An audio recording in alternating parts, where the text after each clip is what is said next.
Okay, Mansome is a documentary all about shaving. From a male perspective, and predominantly like face and body, very little of the nether regions, so to speak. So you have lots of people like Adam Carolla, Jason Bateman, and Will Arnett have kind of a bookending part to it. Zach Galifianakis. Those are ones I really definitely remember. Also, those people who do all this sorts of men's magazines and stuff like that, who describe, shaving. And the bizarre thing is, back in the past, most men had facial hair and body hair because you're a dude, you were hairy. That's how it was.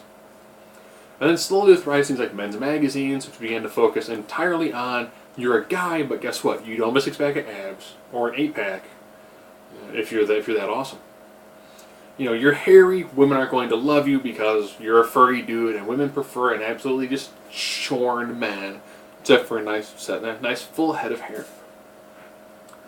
So I talk with people who are like, I don't know why you guys are entirely shaved.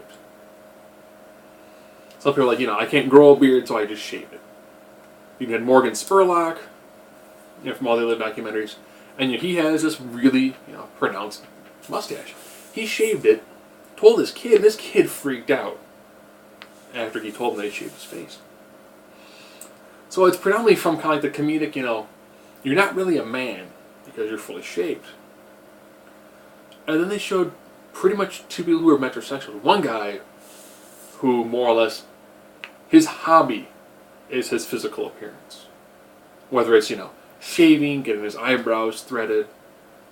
And he was like, yeah, I'm proud to say I'm a metrosexual. Cut back to Adam Carolla. No man in their right mind wants to be metrosexual. They even had a guy who, I'll just call him a beardo. Nice, just full, thick beard, like pretty much down to like navel. Who wins beard competitions. He's a professional beard grower, I guess. Interesting to see his reaction. He went to a different country and people touching his beard. He freaked out. He's like, dude, no, don't touch my beard. Woman was like, can I touch your beard? And he was like, could I touch your boobs? She was like, what? He goes, it's the same thing. He's like, you want to touch my beard because it looks interesting.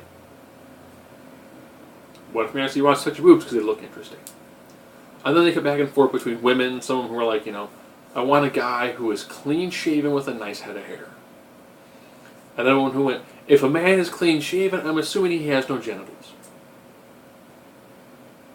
The only thing that seemed to be a consensus between the women is back hair. Back hair sucks. And if you have back hair, yeah, really not much you can do with it. Unless you find a woman who's a fan of bears or shag rug carpeting. So a unique sort of documentary that was more trying to be kind of humorous, with a lot of comedians in it. That doesn't really seem to hit a lot about, why men shave. The basic idea being, men groom to attract their mates. That's pretty much about it. And with men having different values of what they think a mate wants from them, and the mate's kind of going, it's a fair game from all aspects. Interesting, kind of different. If you're a fan of documentaries that are not going to beat you over the head one way or the other, this one's actually pretty decent.